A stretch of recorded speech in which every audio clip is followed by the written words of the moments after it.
멀리에서 우크라이나라는 나라에서 우리 최하영 선교사님이 오셨습니다. 우크라이나 아시죠? 지금 러시아와 전쟁 중 2년째 전쟁 중에 있습니다. 우크라이나는 세계 곡물의 곡물 대부분을 우크라이나에서 생산할 정도로 그렇게 아주 비옥한 러시아의 땅 중에 가장 비옥한 땅이 우크라이나 땅입니다. 그리고 이 우크라이나는 또 세계에서 가장 멋진 젊은이들이 가장 많다고 하는 그런 나라가 우크라이나인데요. 이 나라에서 오랫동안 지금 말씀 사역을 하고 계신 최하영 선교사님인데 지금 우크라이나에는 보통 사람 못 들어갑니다. 근데 최 선교사님은 거기 거주지가 있기 때문에 그 외무부의 허락을 받아서 거기 들어가셔서 전쟁 중인데 언제 로켓보가 날아올지 모르는 상황에서 우크라이나 국민들에게 소망을 주고 하나님의 말씀을 위로해주고 있습니다. 그리고 이제 내일 또 우크라이나로 가십니다. 폴란드를 경유해서 우크라이나로 가시는데 우리 최영 선교사님 정말 어려운 가운데서 오셨어요. 최영 선교사님 통해서 여러분 하나님의 말씀을 듣고 큰 기쁨과 위로가 되기를 바랍니다. 우리 선교사님 나오실 때 우리 박수로 환영하겠습니다.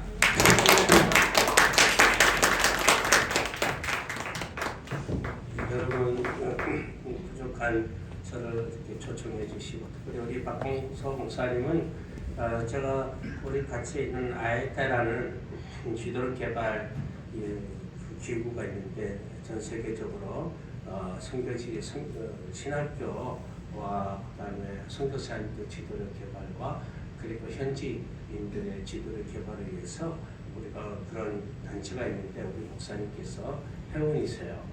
그리고 저 그렇게 해서 이제 교단은 다르지만은 저 선교사지만은 박홍수 목사님 등직하시고 아담하시고 근데 교회도 와보니까 아주 아담하고 좋습니다. 여러분들 이제 박홍수 목사님 볼 때마다 인품이 좋으시고 그래서 궁금했습니다. 사실은 제가 선교사니까 잠깐 한국에 왔다가 길게 못 있잖아요. 그래도 가고 하기 때문에 일부러 오고 싶었지만 특별히 이번에 연락을 드렸더니까 목사님께서 허락을 해주시고 여러분 기도해 주셔서 이렇게 귀한 교회 오게 되어서 너무 감사합니다. 오늘 이제 출애굽기 14장 말씀 13절 14절 말씀인데 하나님께서 여호와 하나님이 어떻게 우리를 구원하시고 그리고 그러면서 지금 전쟁 중에는 우크라이나잖아요. 하나님께서 우크라이나를 어떻게 계획하고 계시는지 영적으로 여러분과 나누면서 기도 제목을 갖기를 원합니다. 그래서 여러분들 그 마음이 드시면은 여러분들 교회에서도 협력으로 그러니까 후원을 하는 게 아니고 기도로서 제 이름 석자로 여러분 주부에 넣어서 올려서 이렇게 기도를 많이 해주시면 고맙겠습니다. 나중에 전쟁 끝나면 보시고요. 제가 동유럽하고 유럽을 구경시켜 드릴 수 있어요. 어쨌든 우크라이나가 종식됐으면 좋겠고요. 이제 두 번째 넘겨주시면은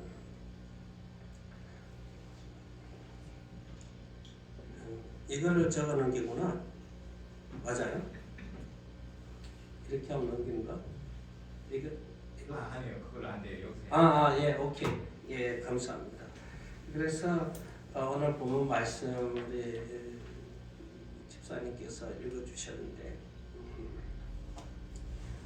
이게 하나님께서 출애굽을 보면은 왜 홍해로 갔을까? 그 이스라엘 백성들이 두려움이 많아요. 노예로 있었잖아요.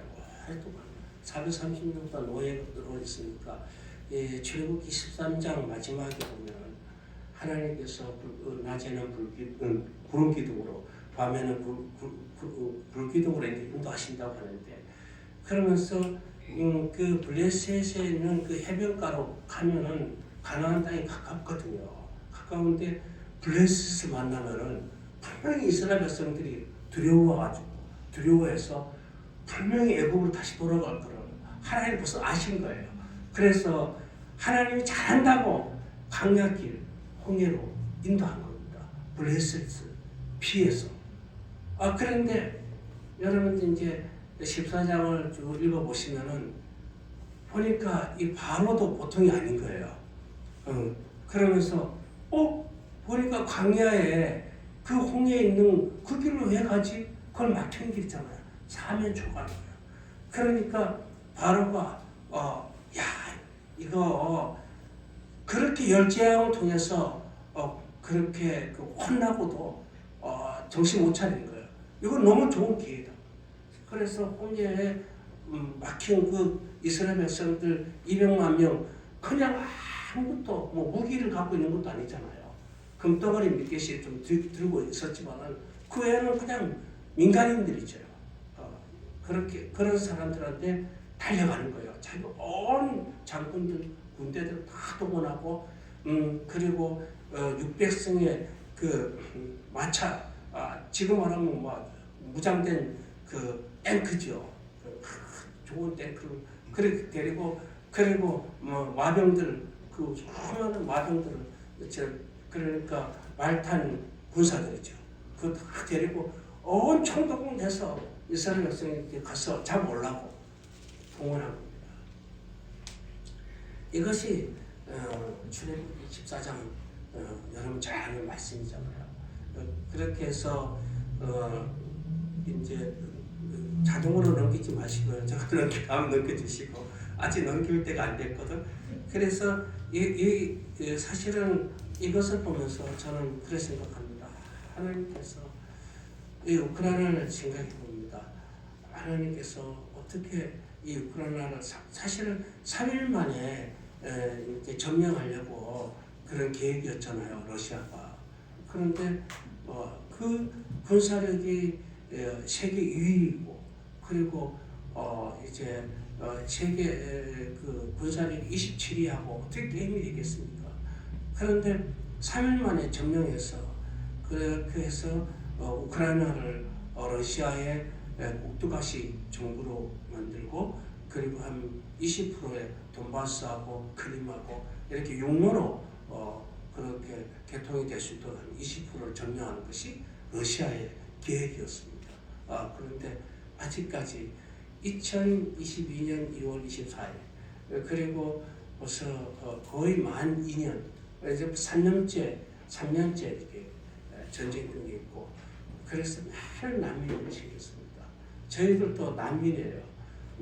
그래서 어디 갈 데도 없고 그렇다고 뭐 어디 마음에 둘 것도 없고 집 떠나면 고생이잖아요. 여러분 집 떠나 보셨어요? 뭐 여행하지만은 여행 한 다녀보시면은 그래도 고생이잖아요. 그래도 사람들이 가는데 어쨌든 그렇습니다. 그래서 하나님께서 오늘 이 본문 말씀 오늘 말씀에 하나님께서 14장, 13절, 14절에서 모세가 백성에게 너희 두려워 말고 가만히 서서 여호와께서 오늘 너희를 위하여 행하시는 구원을 보라.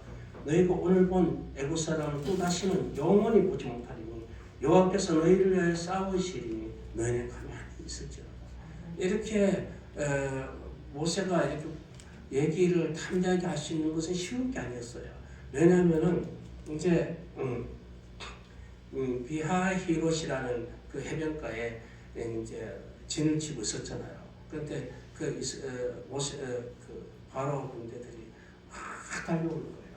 그런 이스라엘 백성들을 보니까 이제 죽게 됐다. 그러면서 원망을 하잖아요. 어떤 원망을 하냐면 아니 왜 이렇게 우리를 데리고 여기까지 와가지고 매장집이 없어가지고 애굽에 있으면 좋았을 걸 매장집 없어서 여기서 죽게 만드냐고 모세가 막 원망하는 겁니다. 그렇게 하니까 모세가 막 마음이 급해가지고 할 수 있는 것은 뭐예요? 하나님뿐이 없다는 거예요. 하나님을 지켜주세요. 너희들 잠잠히 있어라. 하나님께서 무슨 계획이 있을 것이다. 이 우크라이나가 이게 강력한 러시아가 쳐들어왔을 때 뭔 힘이 있어요? 없잖아요. 하나님께 기도할 수밖에 없는 거예요. 기도밖에 없는 것입니다. 여러분은 어떻습니까? 어떤 가정에 문제가 있을 때, 사업에 또 힘들고 어려웠을 때 여러분 어떻게 합니까? 하나님 붙들잖아요. 하나님 붙들면 돼요. 하나님 잠잠히 있어라. 하나님께서 뭔가 계획이 있으시다. 이것이 우리가 믿는 사람들입니다. 우리 믿는 공동체잖아요. 여러분 속에 다 예수 그리스도가 있고, 여러분 한두 분 모이는 그룹들이 교회가 되는 거고, 가정도 교회가 되는 거고, 그렇습니다. 이제 넘겨주시면은 이제 하나님께서 이렇게 여호와께서 이제 구름 기둥으로 그리고 불 기둥으로 이제 사용하십니다.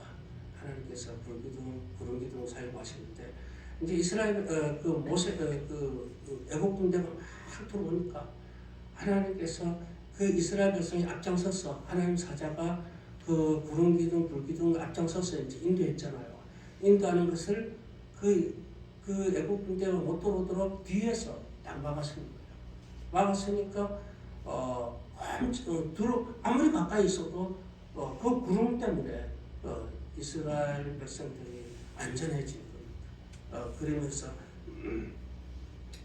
출애굽기 14장 19절 20절 말씀에 보니까 이스라엘 진 앞에 행하던 하나님의 사자로 옮겨 그 뒤로 행하니 구름 기둥도 앞에서 그 뒤로 옮겨 애굽진과 이스라엘 진 사이에 이르러 서니 저편은 구름과 흑암이 있고 이 편은 밤이 광명함으로 밤새도록 저편이 이 편에 가까이 못하였더라. 이렇게 말씀하고 있습니다. 네. 하나님께서부터 다른 걸 사용하시지 않고 구름으로 그런데 꼼짝 못하는 겁니다. 아무리 좋은 미사일 있고 핵이 있고 그런 다 할지라도 하나님이 손길이 임하면은, 그래서 오늘날은 우리가 종말 시대라 그러잖아요. 그런데 벌써 사인이 보여요. 전쟁이 일어나죠. 지변이 생기죠. 그리고 기후 난민들도 많이 생깁니다. 그래서 지진도 일어나죠. 곳곳에 지진 소식이 나오잖아요. 터키, 일본 그런 데. 여러분들 이런 것을 보면서 이게 마지막 때구나. 그런데 여러분들이 그것을 보고 누가복음 14장에 보면 하나님께서 그것이 내가 올 사인이라는 거죠. 이 징조예요. 마지막 때. 주님 언제 오세요? 여러분 이 전쟁이 나고 기근이 나고 그리고 또 이렇게 지진이 나고 이런 것을 볼 때 우리가 참 그러니까 우리가 난민들 보면 지금 거의 1억 1천만 명이 난민이다. 물론 경제 잘 살기 위해서 오기도 하지만 그러나 이 기후 난민으로 한 절반 그리고 이 전쟁 난민들의 절반이 됩니다. 그 다음에 이제 넘겨주시면은 그렇게 해서 하나님께서 이스라엘 백성을 보호하시잖아요. 구름 기둥으로. 그 다음에 이제 불기둥을 사용하세요. 모세 보고 야, 너 지팡이 들고 있잖아. 그걸 한번 쭉 똑바로 던져보여 이렇게 세워봐. 하니까 이게 바다가 홍해 그 강이 쫙 갈라져. 그러면서 이스라엘 백성들이 육지처럼 이렇게 건너니까 200만 명이니까 엄청난 거예요. 그러면서 이렇게 건너는데 그러면서 하나님께서 불기둥을 밤이 되니까 불기둥을 바꿔주시잖아요. 불기둥 낮에는 구름 기둥이 되고 밤에는 불기둥이 되고 확 하늘지고 따뜻하기도 하고 이 사막 지역은 그래요. 밤 기온차가 심하잖아요. 아침 낮과 밤이 심하니까 그렇게 해서 이제 불기둥을 하는데 그 불기둥을 이용하시는데 오늘 말씀 보면 출애굽기 14장 24절 25절 말씀인데 새벽에 여호와께서 구름 기둥 가운데서 애국 군대를 보시고 그 군대를 어지럽게 하시며 그 병거 바퀴를 벗겨서 달리게 웅란하게 하시니 애국 사람들이 가로되 이스라엘 앞에서 우리가 도망하자 여호와가 그들을 위하여 싸워 애국 사람을 치는도다. 맞습니다. 새벽에 다 왔을 때 하나님도 그냥 다 작전이 있어요. 중간에 왔을 때 그 홍해를 걷는 그 중간에 와서 100% 그냥 하나님 확실하시잖아요. 100% 그냥 하나님 헤렘 전쟁이라고 하나님께서 그냥 다 죽이시는 거예요. 그 바퀴를 다 망가뜨려요. 사실은 지금 우크라이나 보면은 최근 보면 여러분이 다 알다시피 북한 무기들이 많이 들어와 있어요. 그래서 지금 밀리고 있거든. 그런데 최근에 이제 나토에서 야 이러면 안 되겠다. 우리가 그래도 자유주의 국가인데 그래도 도와줘야지. 그래서 다시 군비를 결의를 했습니다. 확장을 해서 우크라이나를 도와주자. 이렇게 다시 또 도와주기로 이게 액수가 어마어마한 거죠. 18조가 40조가 이렇게 어쨌든 그래 도와주기로 결의했습니다. 지금은 전쟁이 어쩌면 강대국가예요. 우크라이나를 두고 강대국과 싸움. 자유주의와 전제주의, 공산주의죠. 자유주의와 전제주의 싸움. 이렇게 되는 겁니다. 대리 전쟁이지만 하나님께서 우리는 그렇게 보지만 우크라이나 입장에서는 진짜 자기의 조국을 지키기 위한 한 거죠. 그렇게 한 겁니다. 우리가 참 이런 조국을 사랑하는 이런 마음들이 지금 우크라이나에게는 기회인 거예요. 우크라이나는 너무너무 좋은 기회입니다. 우크라이나 여기서 지금 또 노예처럼 사는 거죠. 노예처럼. 우리 대한민국이 여기까지 온 거는 진짜 우리 독립운동할 때 뭐 안중근 의사라든가 뭐 여러 그런 분들이 진짜 나라를 위해서 희생을 했기 때문에 오늘 있는 거 아니겠습니까?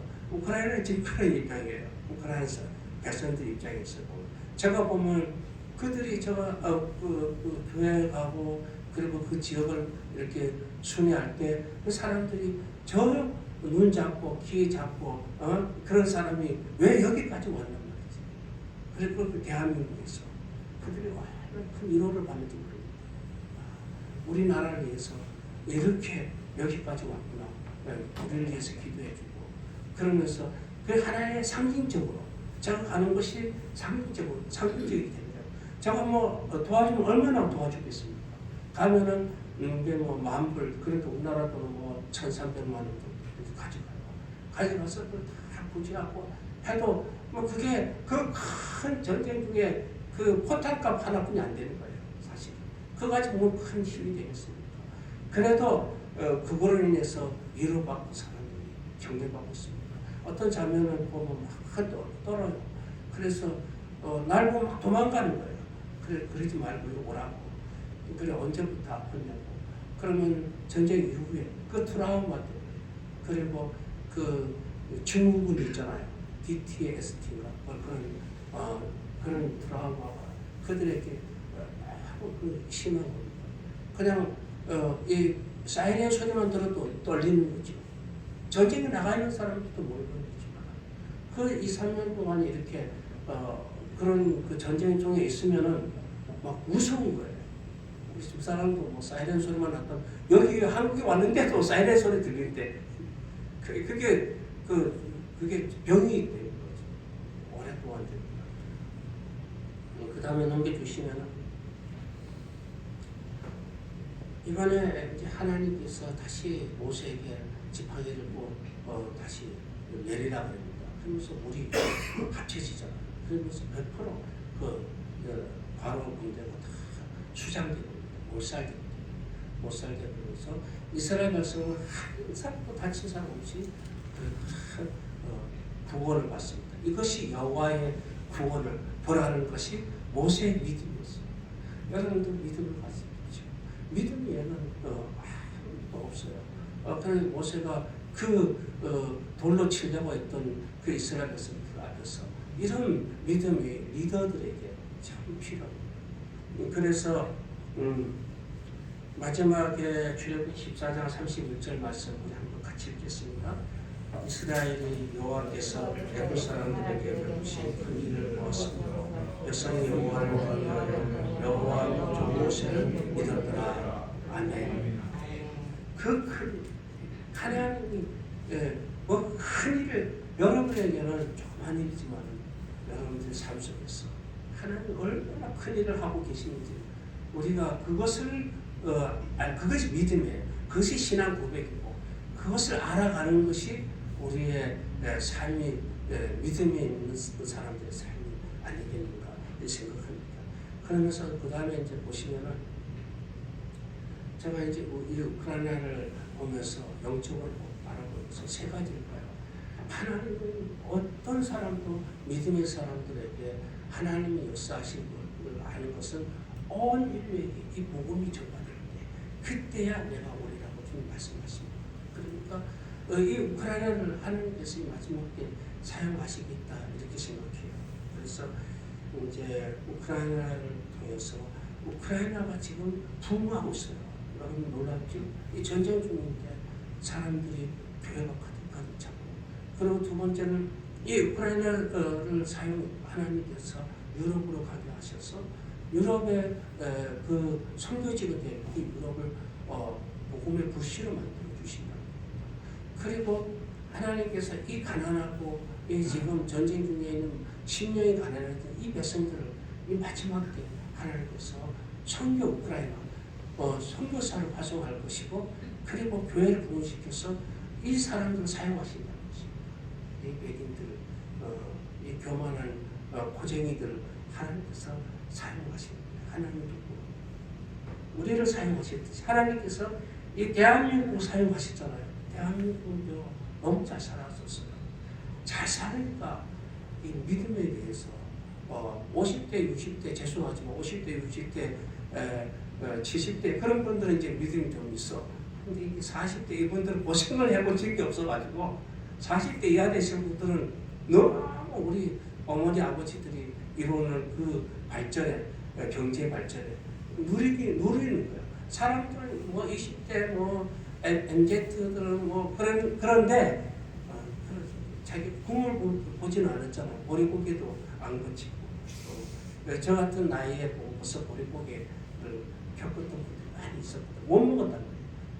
상상이 안 되는 거예요. 우리 젊은 세대들한테 이렇게 얘기하면은 이해가 되지 않는 거예요. 그런 거 다 있어. 이렇게 그런 분들은 믿음이 좋아요. 그런데 이렇게 젊은 세대가 믿음이 없는 건 아니지만 또 그러니까 다른 거예요. 하나님께서 그렇기 때문에 이 우크라이나를 사용하시지 않겠나 이렇게 생각합니다. 한번 넘겨주시고요. 그래서 첫 번째로 이제 우크라이나 교회를 부흥이 되는데, 이 우크라이나 사람들이 이제 러시아의 종교회를 가지 않는 겁니다. 종교회가 65%예요. 그들은 우리 개신교를 3%의 개신교를 볼 때 이단으로 여겼습니다. 그리고 아주 무시했어요. 그런데 전쟁 나면서 러시아 이 종교회잖아요. 러시아 종교회를 가지 않는 거예요. 쟤들은 원수라고. 그러면서 개신교로 들어오는데 교회들이 막 가득가득 차고 2층들이 막 가득가득 차고 그러면서, 그리고 개신교 목사님들이 정직해요. 우크라이나 개신교 목사님들이 정직하고 아이들도 많이 넣고 그래 아주 그 믿음이 좋습니다. 이 죄에 대해서 얼마나 두려워하는지 모릅니다. 우리는 뭐 하나님 은혜 하면서 자꾸 죄를 고백함으로써 은혜를 누리지만, 그분들 죄를 고백하고도 거기에 대해서 철저하게 그 성화되는 삶을 살려고 노력하는 그런 사람입니다. 그러니까 얼마나 경건하냐. 그 교회에 그 모험이 잔뜩 쌓여있는데 이건 성도들이 아니라 그럽니다. 그리고 이것은 난민들과 그 전쟁에서 유족들 위해서 주는 선물이 아니고 무호품이라고 이렇게 얘기를 하는 거 보면, 그러니까 그들이 말씀이 있잖아요. 그 종교는 말씀이 좀 약하거든요. 말씀이 있고, 그리고 사람들이 사랑이 많고 친절하지, 그리고 목사님이 따뜻하게 해주지. 신부들은 그렇게 안 하거든. 이게 꽤 형식적이잖아요. 그런 그 모습을 보면서 이 종교 교회들이 막 변화돼요. 저는 이단으로 여기고, 한번 이단이라 하면 안 가잖아요. 그럼 이 전쟁이 나니까 어쩔 수 없이 구호품도 받을 겸 해서 가는 거예요. 가면 교회가 자기들이 공부하고 다 했거든. 그리고 유럽을 한번 경험했잖아요. 유럽의 기독교는 또 기독교잖아요. 거기는 가톨릭도 있고 종교도 있지만 개신교가 바탕이 되어 있는 유럽이잖아요. 그것을 보면서 그들이 생각이 바뀌는 거예요. 개신교가 그렇게 나쁜 거 아니네. 이렇게. 그래서 개신교가 부흥이 되면서 교회가 이 천년의 교회 역사가 있죠. 종교회가 가득 뿌리 내려왔던 역사지만 지금은 개신교로 막 바뀌고 있고, 그 다음에 이제 넘겨주시면은, 그 그렇게 해서 하나님께서 이 유럽에 우크라이나 사람들 2천만 명이 나갔다가 이제 다 들어왔어요. 고향으로. 지금 전쟁이 중인데도 고향보다 더 좋은 데가 없는 거예요. 언어가 있죠, 문화도 있죠, 다르죠, 음식도 다르죠. 그러니까 막 돌아와요. 그런데 남아있는 사람 600만 명은 엘리트들이 남아있습니다. 60%가 대졸자들이에요. 60%가. 그리고 86%가 여성들이에요. 여자들. 그 남자들은 못 나가잖아요. 18세부터 60세까지는 못 나가요. 국적은 못 나갑니다. 그래 여성들만 나가. 그 여성들 엘리트들이 가가지고 그 중에서 3%라고 그랬잖아요. 개신교가. 그러니까 20만 명이 잡을 수 있잖아요. 평균적으로. 그리고 지금 거기서 개신교들이 그 그룹으로 예배를 드리고 독일교회하고 연합으로 예배 드리고 있고 그 독일교회들은 다 연세 드셨고 그리고 이제 그분들 돌아가시면은 사원이 됐든지 무슬림 사원이 되든지 아니면 카페가 되든지 이분들이 또 와서 자리 잡고 있습니다. 그리고 이제 전쟁이 끝나면 남편들 올 거 아니겠습니까? 그 유럽에, 서유럽에. 그렇게 해서 다시 살배제 같은 그 서유럽이 복음화되고 그리고 또 우크라이나 사람들이 아프리카로, 아시아로, 중국으로 이렇게 전쟁 나기 전에도 선교사로 많이 나갔거든요. 근데 왜 전쟁 이후에 하나님께서 저는 도구로 대한민국 쓰시듯이 이 우크라이나를 쓰시겠다 이런 생각합니다. 그리고 이제 그 다음에 넘겨주시면 그래서 하나님께서 선교 우크라이나로 하나님께서 사용하시는데 심령이 가난해졌잖아요. 마태복음 5장 말씀처럼. 그리고 이제 회개 운동이 일어난 겁니다. 분들이 참 고통을 당하니까 내 죄를 또 고백하려고 하고 그리고 또 믿는 자들이 전 세계 사람들이 우크라이나에서 기도해 주잖아요. 그걸 뭐 거저 안 해요. 돈도 많이 주고 후원도 우리 대한민국도요. 진짜 전쟁 나면서부터 그 2014년부터죠. 내전이 일어났잖아요. 그때부터 계속 문자를 더 줬어요. 여러분이 모르겠지만 우리가 돈이 있으니까 우리 부자예요. 1990년도까지는 우리가 받았습니다. 우리가 받는 나라였는데 그 이후로부터는 우리가 주는 나라가 되었어요. 그러니까 유엔에다가 우리가 주는 돈이 엄청납니다. UNHCR이라고 유엔 난 사무소가 있어요. 거기다가 주는 돈이 있어요. 우리가 선진국이 됐거든요. 그러니까 돈 많이 줘요. 일본 다음으로 많이 줍니다. 아시아에서 일본 다음. 통계가 있어요. 여러분들 뭐 아무 관심이 없는 게 아니라고 그리고 볼 필요가 없으시니까 그렇지만 그리고 벌써 그 전쟁 나기 전부터 벌써 이렇게 군복이라든가 모자라든가 그 다음에 이렇게 방탄하는 거, 그 다음에 헬멧 뭐 이런 거 다 그 대한항공 그 이런 걸로 막 보내 아시아 대한항공으로 많이 가더라고요.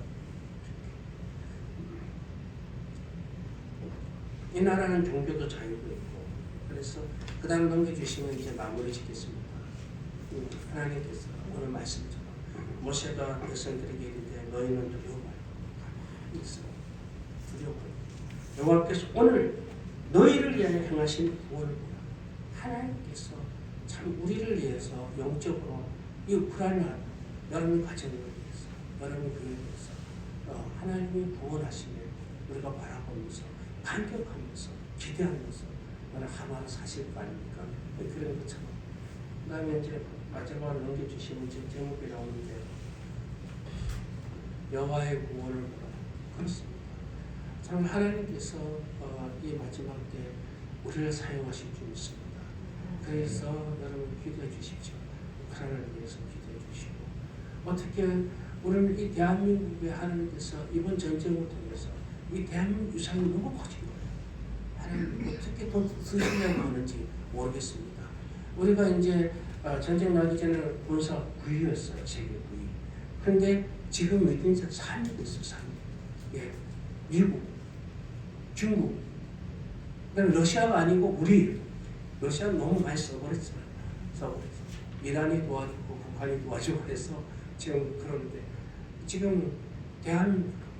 그러니까 이 대한민국이 어디에 도와주냐에 따라서 지금은 세계의 전쟁 판도가 달라집니다. 이렇게 빨리빨리 문화가 좋을지 어떻게 알았습니까? 폴란드가 사실은 폴란드에 소련제 있었거든요, 무기들이. 그거를 우크라이나에 줬어요. 우크라이나 사람들도 저런 군사 훈련을 받은 사람이죠. 그래서 미국에서 야, 폴란드 그 무기를 우크라이나에 줘라. 그리고 우리가 줄게 했는데 주긴 준다 그랬으니까 주지. 그런데 계획하잖아요. 그 사람들 계획 경제잖아.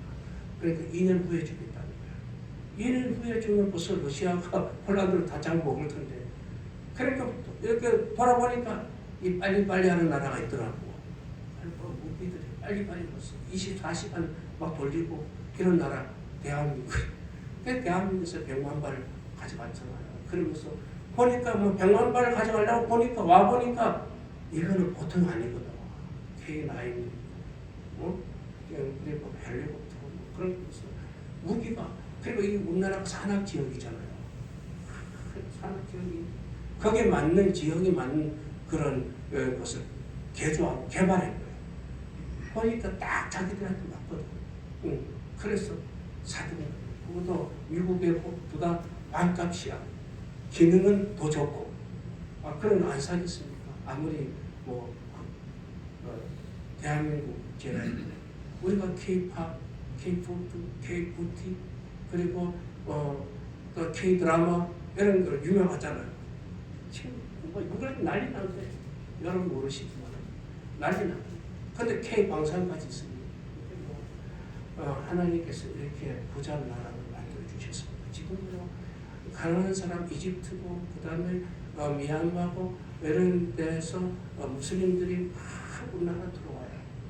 그래서 100명이 신청, 난민 신청하면은 4명만 허락합니다. 근데 제 생각에는 뭐 무슬림 들어오면 안 된다 그러지만 그래도 그들 중에서 예수 믿는 사람들이 있을지 어떻게 알겠습니까? 저는 그래 생각해요. 그리고 사람들이 좀 못 사는 나라에서 잘 사는 나라로 와가지고 살겠다는데 저는 그래서 이렇게 좀 받아들였어요. 여러분들 넉넉한 마음으로 그리스도 사람으로서 받아들였어요.